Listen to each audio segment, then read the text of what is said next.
Hello, carnivore friends. How are you today? So, my name is Suzanne. I am a Dutch American carnivore. I've been doing this journey for almost 8 months now.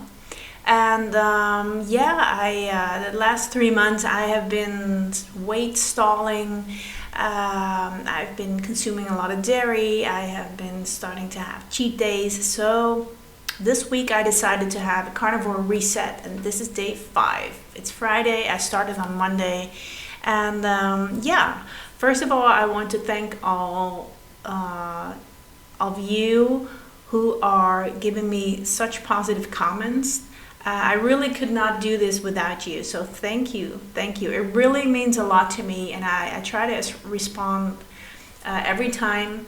And just thank you for the likes. I appreciate it. Subscribing, I never really asked for that, but it really does, give me a boost of energy. And knowing I'm not doing this alone. And so anyway, thanks. So what this video is going to be about is I am on day 5. And I just wanted to share with you the thoughts that have gone through my mind and in my head this morning. Okay, so I wrote them down, so I'm going to go through them one by one. The first one is, why can't things be normal like the good old days? So, obviously, what I'm trying to say is all the thoughts in my head have to do with cravings.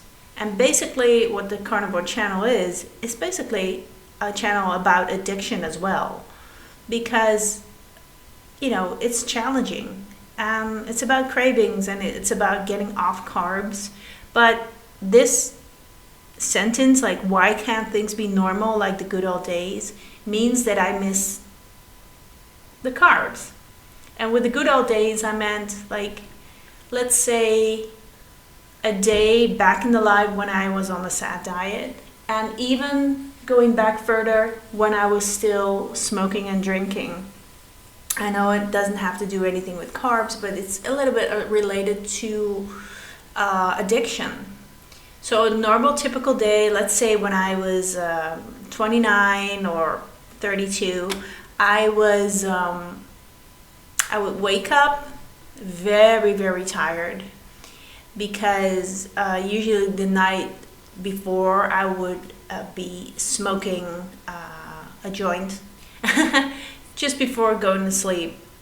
I would need 2 cups of coffee. I would put milk and sugar in it just to wake up. And so I would prepare to go to work.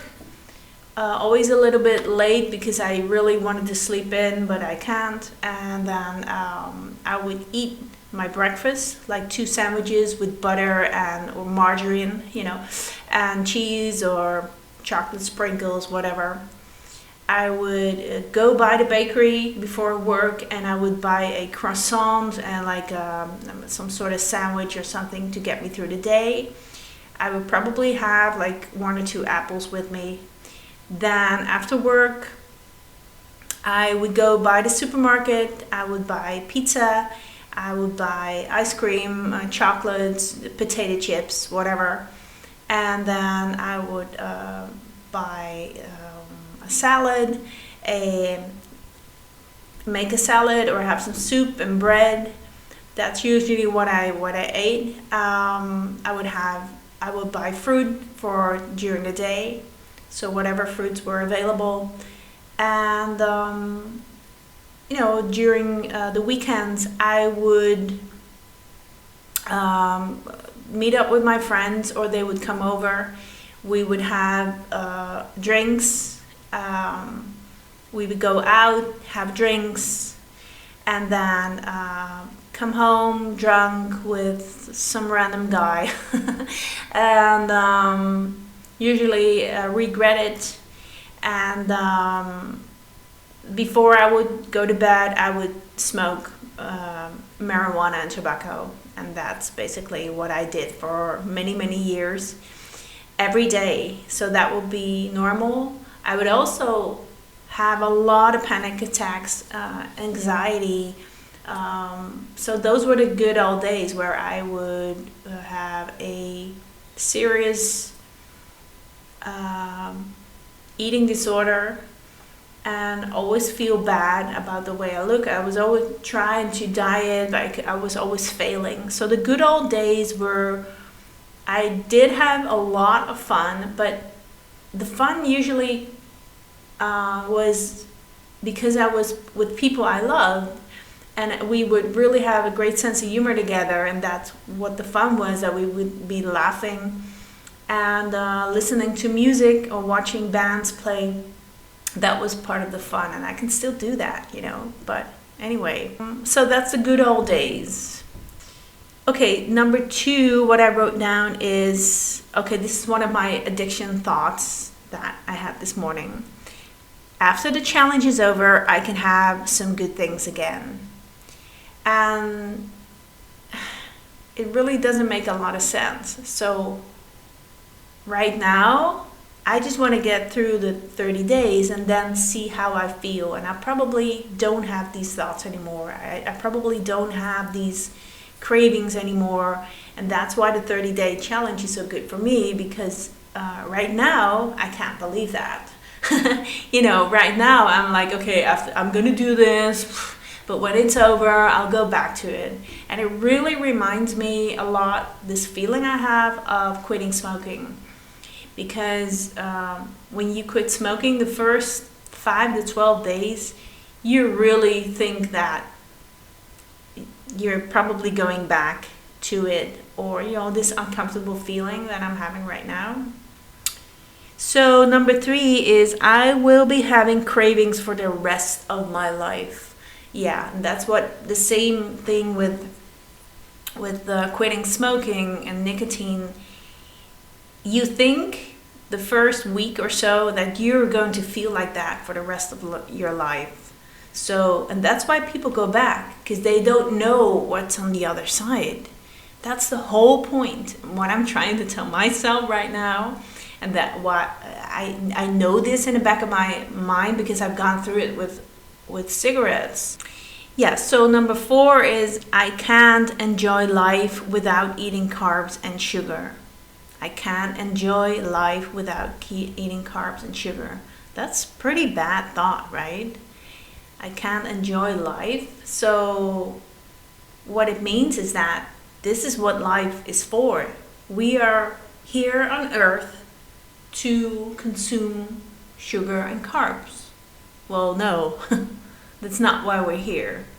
But that's what it feels like. So like, what I'm thinking was like, what else is there to do? There's nothing else to do to enjoy life without. It doesn't make any sense. So number 5 is, I don't know what to do besides eating carbs. So it really has, it's related to the last one. Like, I can't enjoy life without eating carbs and sugar. But I also don't know what else to do besides eating carbs and sugar. And that's really sad. Like, I used to know, but then again, I'm like, isn't that what we teach our children? That everything we do, it has to do with eating carbs as well? Anyway, so I have to that's really my challenge, to find things that, fill that empty hole inside of me. Oh God, that sounds really depressed. Okay, so number 6 is, it's not fair. Many people seem to be healthy and happy and are eating carbs. And this is kind of true, right? I mean, I was thinking about, let's say, the yogis that are enlightened in India, and they are all eating carbs and fruits and whatever they eat, rice, and they're probably vegetarian. I don't know, these people are meditating all day and they seem to be happy, and they seem to be eating carbs. So what's the point? And that's what addiction is telling me. Like, you just give up. Come on. What's the point? Don't be silly. Come on, have some carbs. That's what's in my head. Number 7 is, I wrote down, everything fun is related to carbs and sugar. So everything fun is related to carbs and sugar. Yeah, well, it depends on you how you live your life, right?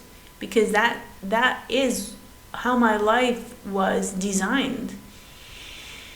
Everything fun had to do with carbs and sugar, and that meant like, oh, it's just, it really isn't true, by the way, because the best moments in my life did not have to do with, the best moments were like laughing with my friends, hugging someone, having great sex, or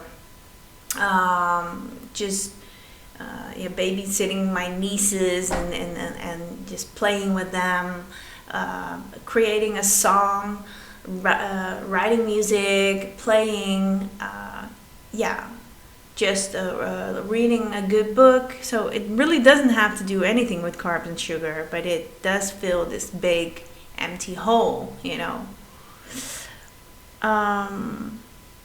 Okay, one more is, what is the point of life without carbs and sugar? What is the point of life? Wow. So this is day 5, and these are the thoughts I am having while I am just, doing my things in the morning. It's pretty bad. I don't know what to say, It's our whole world is set up for us to consume carbs. Everything we do is set up for us to consume carbs. All the activity, everywhere you go, all the things you can actually eat, 99% of them are carbs. So it's not really weird that I feel this way. So, yeah, I guess that's it. I just wanted to share my stupid thoughts, my cravings, and so I'm really hungry, and I'm gonna get 2 herrings in the city. I'm gonna bike over there.